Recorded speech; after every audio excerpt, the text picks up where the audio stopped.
Rome gets into really big trouble. In fact, so does Persia. They both get into really big trouble. In fact, all of Western civilization gets into really big trouble. And the reason is because of Indonesian fishermen.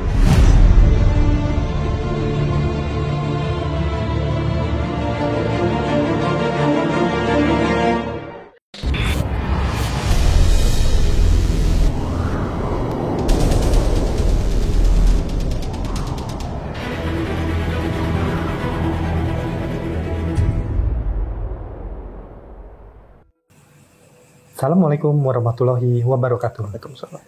Kembali bersama kami di Time Travel. Rahayu dan salam sejahtera untuk kita semua. Dingin ini. Habis hujan. Sejuk. Ya. Alhamdulillah. Ya. Gimana kabarnya? Alhamdulillah baik. Mas Anton baik kan kabarnya? Kabar baik juga tentunya. Sobat Time Travel gimana kabarnya? Semoga dimanapun kalian berada selalu diberikan kesehatan dan keselamatan oleh Yang Maha Kuasa. Amin, amin ya rabbal alamin. Nah, Sobat Time Travel, Alif, di episode kita kali ini kita mungkin akan sedikit bincang santai kali ya, obrolan santai. Jadi saya ketemu satu cuplikan video gitu, durasinya pendek sekali, tapi ada begitu banyak pertanyaan di dalamnya dan aku juga udah kasih ke Alif sebelumnya ya. Jadi Alif bisa ada sudut pandang yang lain, terutama dari sisi spirit ya. Boleh aku jelaskan dulu, videonya itu sebenarnya tentang seorang profesor yang namanya Roy Casagrande. Nah, beliau itu lagi memberikan kuliah ke mahasiswanya kalau nggak salah. Nah, di situ dia bilang ada satu penyebab yang menjadi kehancuran dari peradaban Romawi kuno dan juga Persia, itu berasal dari padi dan itu berasal dari Nusantara, dari orang-orang Nusantara. Nah, sebenarnya kan narasi tentang peradaban, narasi sejarah tentang peradaban runtuhnya atau majunya itu kan lebih banyak dikaitkan dengan cerita-cerita mungkin suksesi atau peralihan kekuasaan, pengambil alihan kekuasaan kayak gitu kan. Nah, ini jadi satu narasi yang berbeda sendiri nih karena masih hubungannya dengan makan mungkin ya, padi hubungannya dengan makan. Dan kan aku belum nyampe nih sebenarnya kok bisa ya antara Nusantara dan Eropa zaman dulu atau Romawi dan Persia itu kan tempatnya sangat jauh ya. Nah, aku kan udah kasih videonya ke Alif nih. Nah, mungkin di episode kita kali ini Alif bisa cerita tentang pandangan Alif terkait dengan kuliah beliau dari sisi spirit. Silakan Alif. Oke, bismillahirrahmanirrahim. Sekarang nih kan lagi rame ya tentang beras harganya naik. Terus nihil. Tapi kita nggak bahas tentang itu. Tapi paling nggak ada sedikit berasnya juga ya kan? Sama-sama nih ada kaitannya nih. Iya. Ada referensi video itu yang dikasih sama Mas Anton. Terus juga saya ngeliat menarik karena sebenarnya video itu juga bukan video asli, tapi itu juga video reaction. Ya kan ada orang yang upload itu reactionnya dia. Gitu. Intinya adalah di mana sang profesor lagi memberikan kuliah umum kepada mahasiswanya pakai bahasa Inggris. Intinya tentang runtuhnya kekaisaran Romawi itu ada sebab, salah satunya dari orang-orang Nusantara yang membawa padi ke sana, yang mengakibatkan adanya wabah malaria pada waktu itu. Betul. Gitu. Nah, kan kalau bicara tentang padi, pertama kita itu padi dulu. Betul. Kita bicara tentang padi. Dalam banyak literatur kan dikatakan kalau padi ada di Nusantara itu sudah semenjak 3.000 tahun yang lalu. Kalau nggak salah, itu dibawa dari Tiongkok. Kalau saya baca itu dari berbagai sumber, seakan-akan kita di negeri kita masa dulu ribuan tahun yang lalu seakan-akan belum ada padi di sini. Belum ada, iya. Seakan-akan gitu ya. Iya, karena dari referensi juga. Dari referensinya kata-katanya begitu. Iya, 9.000 tahun yang lalu malah adanya di Tiongkok dan itu udah ada sistemnya, istilahnya. Jadi kayak mata pencarian lah, benar. Nah, silakan. Nah, tapi kan ternyata kalau misalnya ditelusuri secara spiritnya terlihatnya kan tidak seperti umumnya sejarah yang ada. Zaman dulu ternyata di sini itu udah ada tanaman itu. Ya padi. Entah di zaman dulunya lagi ada yang baru bawa atau gimana, tapi kan di masa sebelum Masehi itu udah ada padi-padi itu, karena kan di sini bukan tanah yang kosong, bukan daratan yang kosong, tapi sudah memiliki kehidupan yang berbudaya.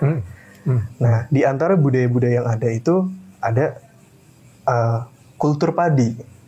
Padi kan kalau misalnya kita kan sehari-hari kan makan pokoknya nasi dari beras dari padi.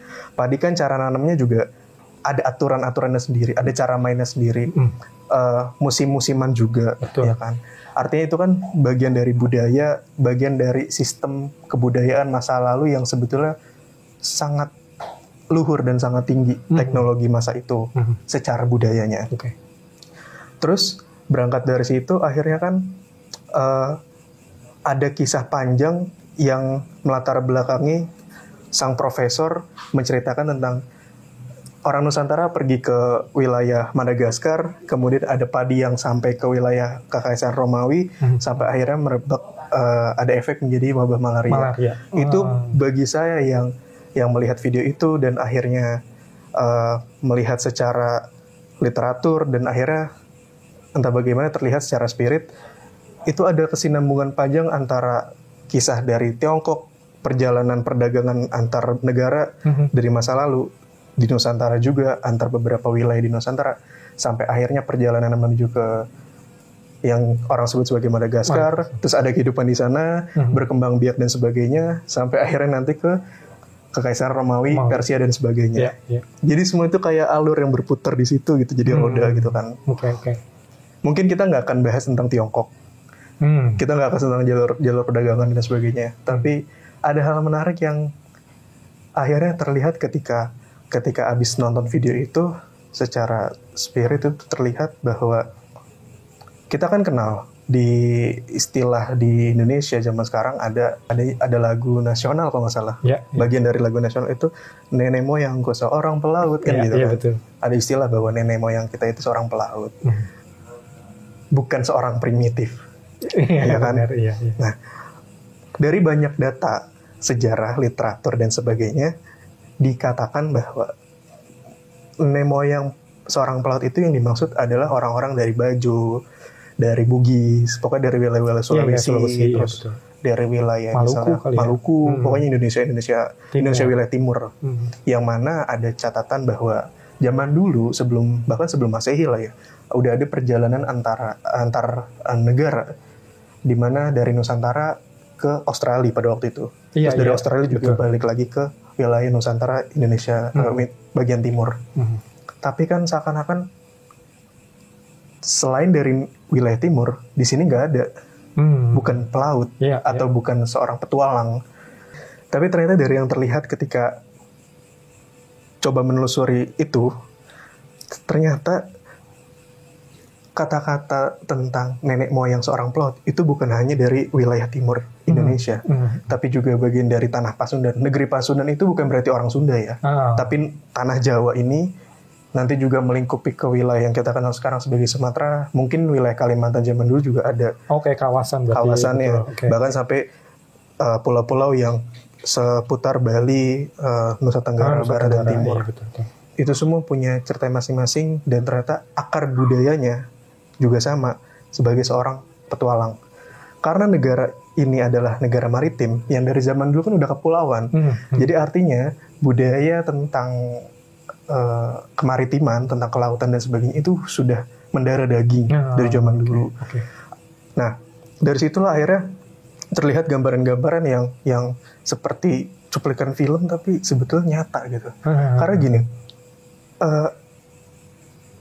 ada ketika masanya itu terlihat di sekitar, saya nganggap itu seperti pesisir pantai selatannya Jawa, kan itu panjang.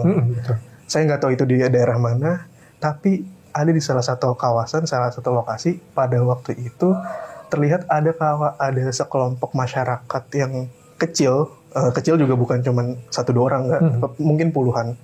Di situ mereka lagi seperti mengadakan kumpul-kumpul di situ juga di tengah-tengahnya ada kayak semacam sesaji atau sajen atau hasil-hasil alam yang disusun sedemikian rupa, dibentuk, terus mereka lagi kayak mengadakan upacara gitu. Nah, di samping itu terlihat ada kayak semacam kapal dari kayu yang cukup besar, tapi juga mungkin nggak sebesar pinisi atau kapal-kapal zaman sekarang. Akhirnya kan saya beranggapan bahwa ini apakah emang zaman dulu wilayah di Tanah Jawa udah begitu di pesisirnya. Nah, singkatnya dari informasi yang saya ketahui, karena kan saya juga nggak asal tahu, tapi karena ada informasi dari tokoh-tokoh luhur masa dulu, ternyata apa yang terlihat pada waktu itu memang ada peristiwa menuju perjalanan ke tempat yang lebih jauh melalui samudra gitu. Nah, kalau aku kan nggak ngebayang ya, di zaman sekarang aja, sekalipun orang udah pakai GPS aja masih bisa nyasar. Nah, apalagi di zaman itu, sebenarnya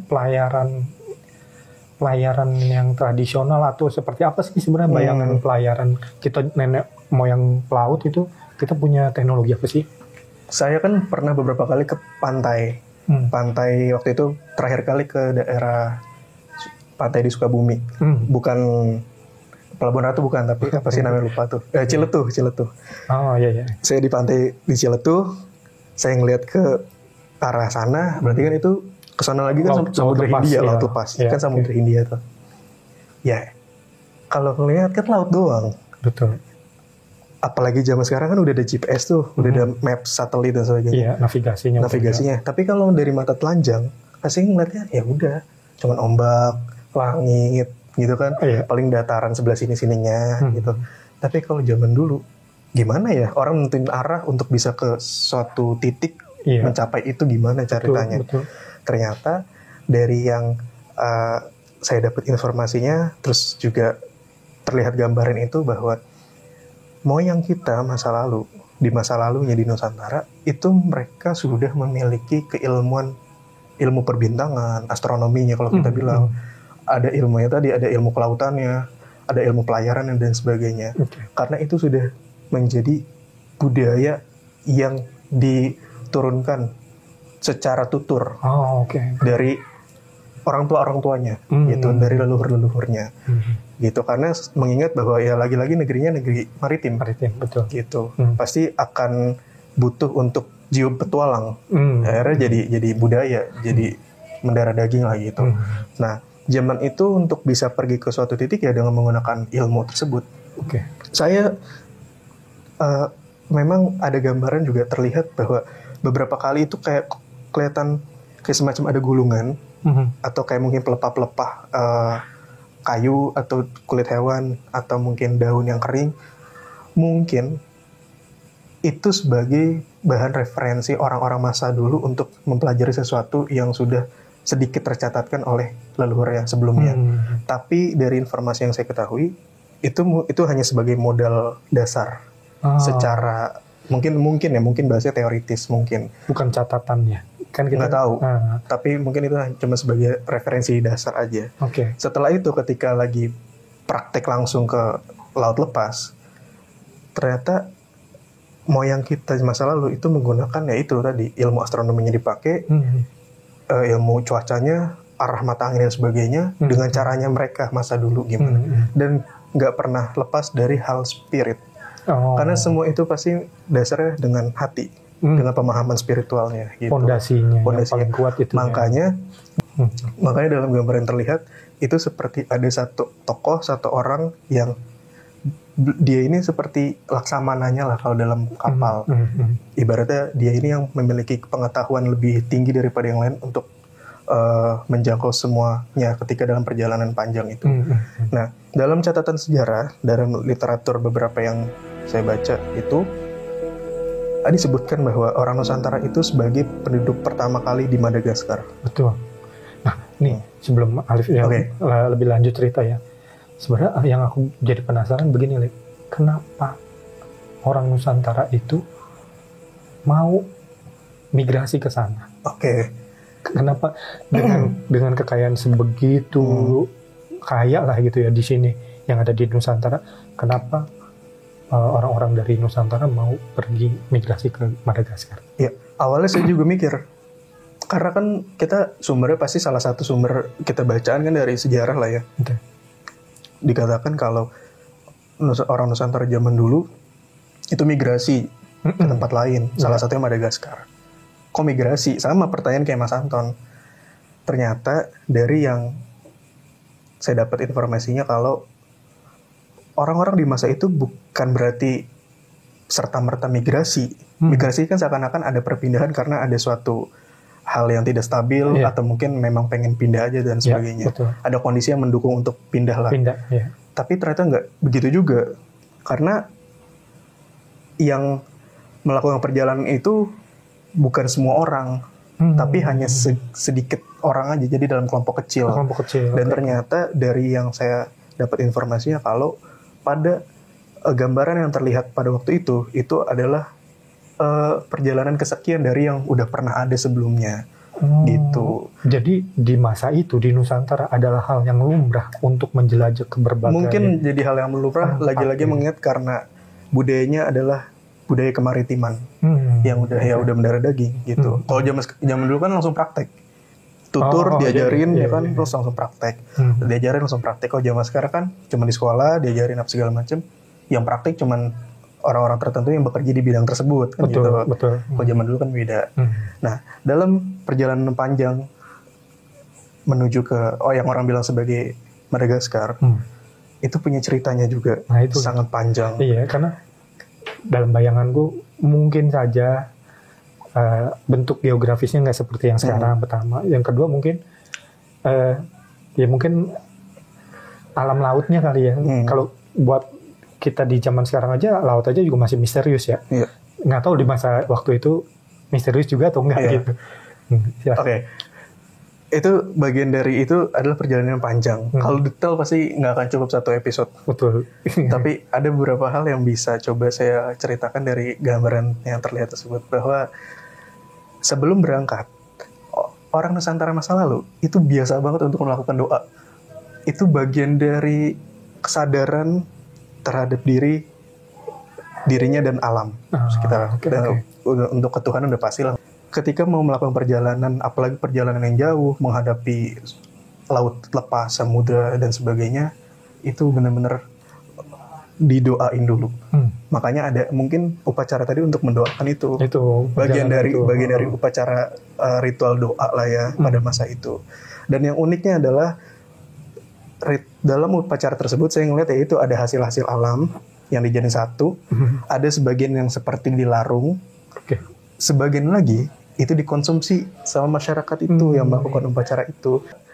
Dalam masa-masa dulu itu ketika orang-orang zaman dulu berlayar dari Nusantara ke tempat yang jauh menggunakan kapal lewat laut, itu bukan hanya satu jalur, Mas. Nah, dalam perjalanan panjang di tengah samudra itu kan nggak sederhana, tapi banyak rintangan, banyak pelajaran yang didapat juga. Karena dengan ganasnya samudra, zaman dulu sama zaman sekarang bisa beda, Mas. Hawanya itu dulu misterius. Ibaratnya orang berlayar itu tiba-tiba bisa ada kabut. Bisa di dalam kabut bisa terjadi banyak hal-hal yang di luar akal manusia zaman sekarang itu bisa terjadi zaman dulu. Dan di zaman itu ya orang-orang juga banyak yang mengalami juga pada waktu itu. Tapi dengan berbagai macam kelihayan, keilmuan dan sebagainya, spiritual juga, akhirnya ya bisa melalui itu semua. Ya kalau diceritain sangat panjang detailnya gitu. Singkatnya sampailah seperti yang mungkin sama seperti yang sejarah catatkan bahwa akhirnya orang Nusantara menjadi cikal bakal kehidupan yang ada di Madagaskar mungkin sampai ke Afrika gitu. Nah kalau kita tadi bicara padi nih ya tadi ya. Apakah padi itu ngikut rombongan ini atau yang sebelumnya? Dan bagaimana kemudian dia mulai apa istilahnya? Waktu profesor itu cerita, aku kan jadi ngebayangin apa yang dari Nusantara langsung ke Eropa, kok ini ceritanya dia ada di ke tempat Madagaskar dulu kan gitu. Nah ini gimana nih perjalanan si padi ini? Kalau yang saya dapat informasinya tuh ketika perjalanan tersebut itu kan bawa muatan. Betul. Bisa jadi di dalam itu ada biji-bijian juga. Mungkin salah satunya adalah bibit padi. Benihnya ya. Benihnya. Bisa jadi. Karena kalau orang zaman sekarang itu nanam padi kan pakai langsung ininya apa namanya? Ya, langsung ada pohonnya. Iya. Udah ada muncul di tunasnya, tanam-tanam gitu kan. Tapi mungkin zaman itu ya yang dibawa ya benihnya. Gitu. Oke. Mungkin ada catatan yang mengatakan beras yang dibawa. Tapi kalau menurut logika saya, beras kan punya kurun waktu terhadap kelembapan dan sebagainya. Kalau misalnya zaman dulu belum ada kayak apa box yang untuk nempatin yang pas gitu kan, pasti kan nanti akan ada muncul kutu busuk dan sebagainya dalam beras kan gitu, jamuran dan sebagainya. Akhirnya nggak bertahan lama. Sementara perjalanan samudera zaman dulu kan benar-benar mengandalkan arus laut, angin, bintang dan sebagainya. Bukan menggunakan mesin kayak zaman sekarang. Jadi akhirnya yang kemungkinan besar dan dari informasi yang saya dapatkan bahwa benih-benih tanaman itu yang dibawa ke sana gitu. Kayak gitu sampai akhirnya ke daratan tersebut. Ternyata di sana terlihat udah ada orang, Mas. Mungkin itu adalah ya gelombang sebelum-sebelumnya gitu. Entah dari kapan saya nggak tahu. Tapi di situ udah ada orang, udah ada kehidupan. Ya udah bermasyarakat seperti layaknya di sini di Nusantara pada masa dulu ya.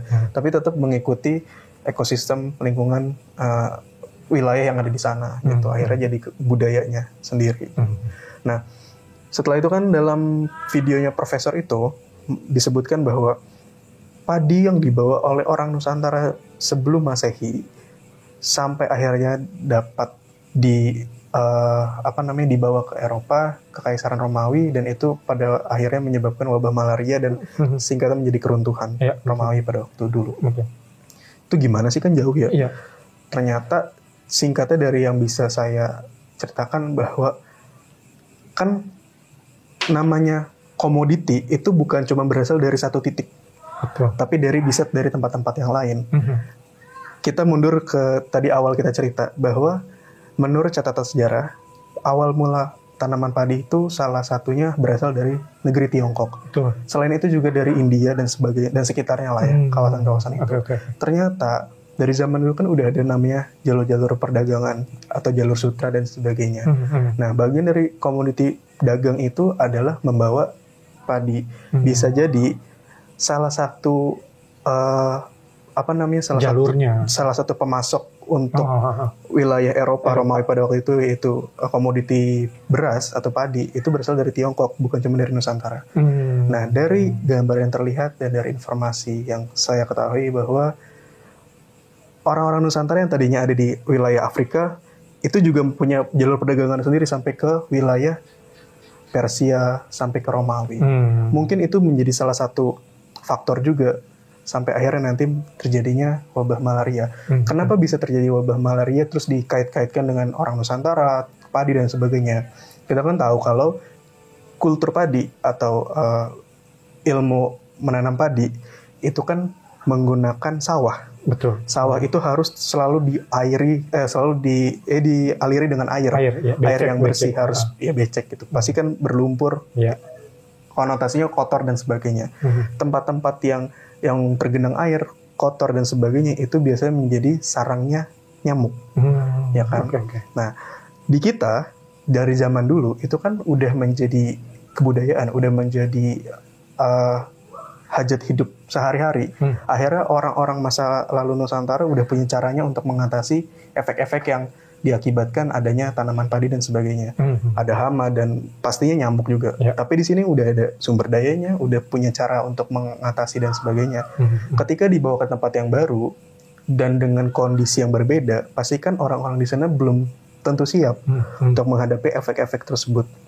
Jadi karena adanya sawah di beberapa tempat di wilayah Eropa pada masa itu, dan dengan musim-musim yang ada 4 musim berganti-ganti, kan gak selamanya padi bisa tumbuh di 4 musim.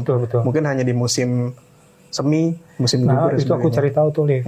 Jadi kan apa benar ya padi yang dia endemik di 2 musim, bisa nggak dia ditanam di 4 musim gitu? Nah, terus aku cari ada juga loh. Bisa juga karena dia ditanam dari mulai bulan April sampai Oktober. Betul. Kayak gitu. Makanya dari yang saya ketahui bahwa pada masa itu di wilayah mungkin Romawi kan luas ya wilayahnya, mencakup Eropa pada masa itu. Cuma di beberapa tempat aja yang bisa benar-benar padi itu subur, sawah itu bisa subur. Dan hanya di waktu-waktu tertentu yang mengingat karena iklimnya begitu. Nah mungkin ada masa kayak bom waktunya, ada masa titik klimaksnya ketika nyamuk-nyamuk itu yang akhirnya membawa penyakit malaria itu bisa menyebar dan akhirnya jadi pandemi, jadi wabah pada waktu itu. Nah, gitu. Kalau cerita wabah di Eropa, apalagi di kebudayaan di Romawi kuno, aku tuh tadinya nih di referensinya itu nemuin wabah di Kaisar Justinian. Tapi pas aku lihat ternyata wabahnya itu bukan wabah malaria, ternyata itu wabahnya wabah pes ternyata. Nah, tapi ada lagi yang lebih dekat bahwa ternyata dulu itu Romawi itu terbagi dua. Jadi ada Romawi Barat dan ada Romawi Timur. Dan ternyata Romawi Barat itu keruntuhannya itu sekitar tahun 400-an lah, 400 berapa gitu ya. Masehi. Nah, itu masih mungkin masih sejalan kali ya dengan ini. Karena keruntuhannya juga disebabkan oleh penyakit malaria juga gitu. Dan itu juga sudah diteliti dari fosil-fosil yang ditemukan. Jadi ada orang meneliti fosil-fosil dari makam-makam yang ternyata usianya udah kurang lebih 2000 tahun yang lalu. Dan itu kurang lebih di angka 475 Masehi. Nah, ternyata malaria sudah ditemukan di sekitaran Italia waktu itu. Nah, itu. Oke.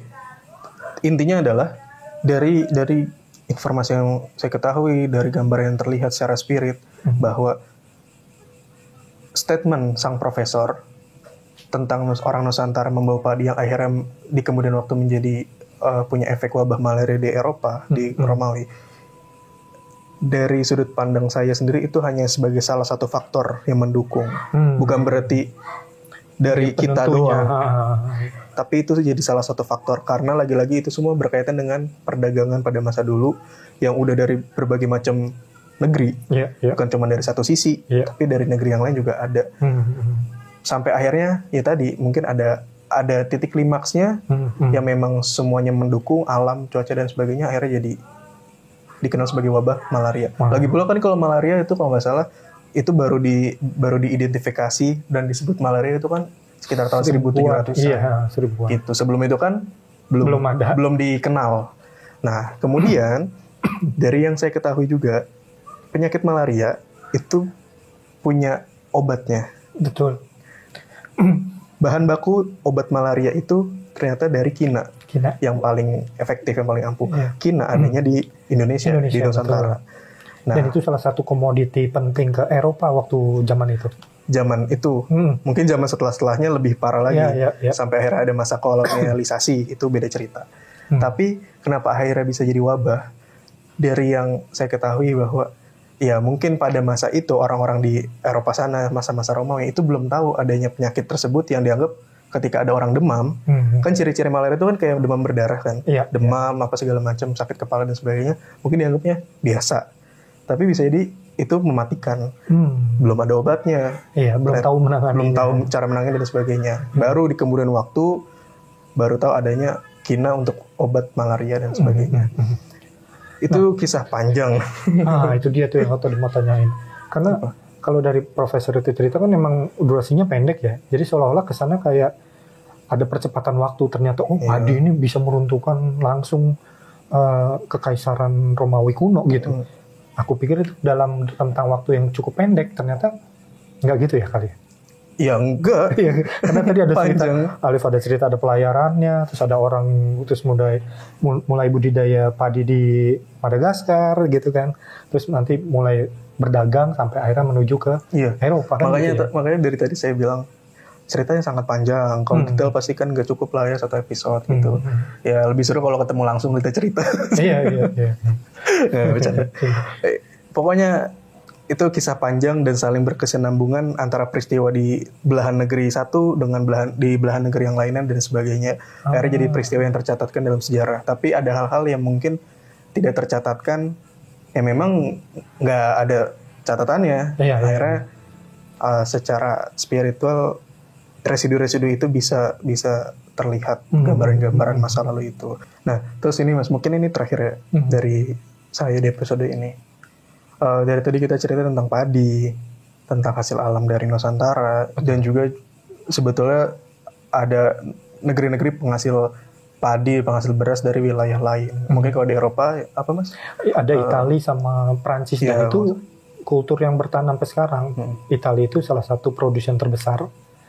Dan mungkin dikenal juga dengan masakannya risotto. Salah satunya risotto. Risotto. Ada berasnya juga di situ. Ya. Itu rice sama soto kali ya. Bukan. bukan. Ini soto ya nih Mas. lanjut deh. Okay. Itu tradisi kultur padi yang bertahan hingga hari ini. Ya. Nah, kemudian kita balik ke negeri sendiri, bahwa padi menjadi bahan pokok orang Nusantara dari zaman dulu sampai zaman sekarang. Betul. Akhirnya jadi saya teringat ada kisah tentang kisah di pewayangan yang menceritakan tentang orang menyebutnya Dewi Sri, yaitu bermakna kemakmuran. Itu semua kan mengandung filosofi yang dalam. Betul. Dan ternyata dalam kultur padi orang zaman dulu di Nusantara itu memperlakukan padi, gabah, beras sampai ke nasi bukan hanya sebatas sebagai pangan, tapi sebagai bentuk rasa syukur dari nikmat yang sudah bumi berikan, yang Maha Kuasa berikan kepada manusia di tempat itu. Makanya dalam budaya kita di masa lalu, mungkin di zaman sekarang ada beberapa tapi udah sedikit. Ada beberapa kali kayak semacam pegelaran upacara, kayak mungkin sedekah bumi atau hal-hal seperti itu yang sebetulnya bukan sebagai bentuk yang klinik, upacara yang mistis dan sebagainya, tapi itu sebagai bentuk rasa syukur terhadap alam, terhadap bumi yang sudah menjadikan hidup gitu loh. Ya itulah. Makanya sekarang sangat disayangkan kultur padi, budaya-budaya tersebut sudah mulai luntur. Apalagi di generasi muda. Saya sendiri itu belum pernah untuk nanam padi sendiri gitu ibaratnya. Aku susah. Dari cerita Alif jadi teringat ada tuh yang kita kenal sebagai Kampung Cipta Gelar ya.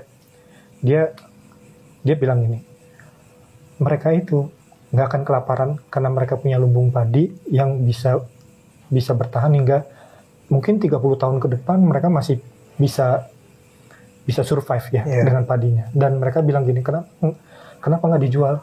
Dia bilang gini, masa iya kita mau menjual kehidupan kan gitu.